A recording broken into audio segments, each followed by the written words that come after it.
तो इस भारतवर्ष में कीड़े मकोड़ों की तरह जिंदा रहने वाले तथाकथित दलित अछूत उनको एक समान जीवन देने का बहुत बड़ा उपकार किया। जिनके संघर्षों को, जिनके उपकारों को हम अपने मरते दम तक भी नहीं भुला पाएंगे। मैं उस महामानव को विश्व में विख्यात करने के लिए जिनका सबसे बड़ा योगदान था, मान्यवर साहब काशीराम जी को बहुत बहुत सादर प्रणाम करता हूं। जिनकी बदौलत बाबा साहब पूरे दुनिया में जाने गए, जिनकी फिलॉसफी, जिनके आदर्श, जिनके गुणों को पूरे दुनिया ने जाना। अगर शायद मान्यवर साहब काशीराम ना होते तो बाबा साहब किताबों तक ही सीमित रह जाते। मैं मन्नू पासवान, मुझे बहुत सी चीजें मैं अपनी तैयारी के दौरान दिल्ली में जब यूपीएससी की तैयारी करता था, वहां से आने के बाद हम लोग क्या करते हैं, सुनने को मिलता है कि हम लोग ब्राह्मणों को गाली देते हैं और हम कभी उनसे अच्छी चीजें सीखने की कोशिश नहीं करते। दोस्तों, हम किसी को गाली देके उनके समकक्ष नहीं खड़े हो सकते। अगर उनसे सीखना है तो उनके आदर्शों को और उनकी जो सबसे सर्वप्रथम उनकी प्राथमिकता है। आप ब्राह्मणों के घर में जाइए, देखिए उनके घर में अगर 10 रुपए होंगे तो 8 रुपए अपने बच्चों की शिक्षा में खर्चा करेंगे, 2 रुपए में 1 रुपए खाने में खर्चा करेंगे और 1 रुपए में बाकी चीजों को प्राथमिकता देंगे। और हम उनकी बराबरी करने की कोशिश करते हैं, लेकिन गाली देके कभी किसी की बराबरी नहीं हो सकती। अगर हम सच में बाबा साहब को मानते हैं, उनको अपना आदर्श मानते हैं, तो सर्वप्रथम उनके जो कहे गए वाक्य हैं कि मानव के जीवन का सबसे बड़ा उद्देश्य ये होना चाहिए कि वो अपने मस्तिष्क के विकास को प्राथमिकता दे।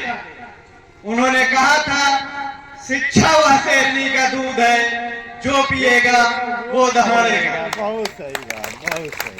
आज हम उनको उनके फोटो में माला तो चढ़ा देते हैं, मूर्ति बना लेते हैं, लेकिन उन्होंने जो कहा था कि मैं किताबों में बसता हूँ, मूर्तियों में नहीं, उसको शायद हम भूल जाते हैं। इसीलिए आज भी दलित का दलित है। अगर सच में समाज में बराबरी के पायदान पे आप खड़ा होना चाहते हैं तो आप एक रोटी कम खाइए, हो सके तो 5 दिन 10 दिन भूखे रहिए, लेकिन अगर जमीन बेच के भी बच्चे को पढ़ाना पड़े तो जिले के आपके जीवन का उद्देश्य होना चाहिए कि जिले का जो सबसे टॉप स्कूल है उसमें अपने बच्चे को शिक्षा दीजिए।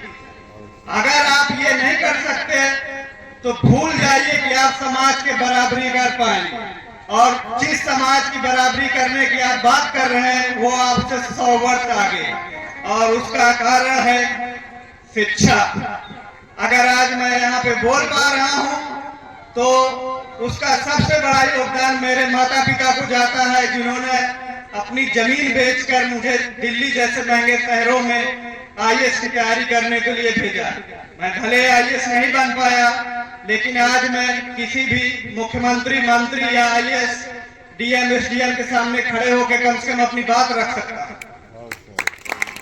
और मैं यहाँ पे जितने भी अपने भाइयों को देख रहा हूँ, मेरे बगल में ये बच्चे खड़े हैं, मुझे नहीं लगता कि ये शिक्षा से बहुत नजदीक है। और हमारे प्रधान जी, अगर आप इतने मानवतावादी हैं तो सच में आपको ये बहुत बहुत धन्यवाद कि आप इस जातिवाद भरे समाज में आप समानता की सोच रखते हैं। ये एक महापुरुष की, एक महामानव की सबसे पहली पहचान होती है कि वो मानव को मानव समझे। मैं ज्यादा शब्द नहीं कहूंगा क्योंकि यहाँ पे प्रोग्राम है, लेकिन मैं यही गुजारिश करूंगा कि अगर सच में आप बराबरी करना चाहते हैं, सच में आप शुक्ला जी जैसे महान भाव के साथ कंधे से कंधा मिलाकर चलना और बैठ के बात करना चाहते हैं, उनके साथ खाना खाना चाहते हैं, तो आप अपने बच्चों को अच्छी से अच्छी शिक्षा दीजिए। घर में सफाई रहती है, कपड़े भले एक जोड़ी रहे लेकिन उनको साफ सुथरा पहनिए। भेदभाव कोई जन्म से नहीं करता, आपके रहन सहन, आपके पहनावे, आपके घर की साफ सफाई से आदमी की घृणा होती है। अगर आप देखे होंगे कि आपके गांव में ही बहुत सारे ऐसे होंगे जिनको ब्राह्मण अपने साथ खाना खिलाते होंगे, ठाकुर अपने साथ खाना खिलाते होंगे, और उसी समाज के लोग ऐसे होंगे जिनको वो लोग अपने साथ बैठाना नहीं पसंद करते। आपने ये कभी नहीं सोचा कि इसके पीछे रीजन क्या है?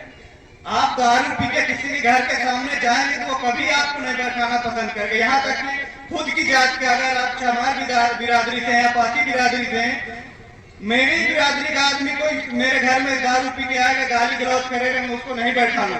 फिर आप गाली देंगे ठाकुरों को, ब्राह्मणों को भी वो छुआछूत करते हैं, भेदभाव करते हैं। सबसे पहले अपने अंदर की कमियां दूर करिए, नशे से बच्चों को दूर रखिए, शिक्षा को प्राथमिकता दीजिए और देखिए कि कैसे नहीं वो आपको बराबरी देते हैं। आपका बराबरी का हक है, सम्मान है, वो प्रेम से भी देंगे और आपको संवैधानिक अधिकार भी दिया गया है, समानता का अधिकार जो बाबा साहब ने संविधान के थ्रू दिया। तो मैं अपनी बातों को यहीं पे विराम देता हूँ। एक बार जोर से जयकारा लगाएंगे। जय जय जय जय जय भीम, जय भीम, जय भीम। जय भीम, नमो बुद्धाय।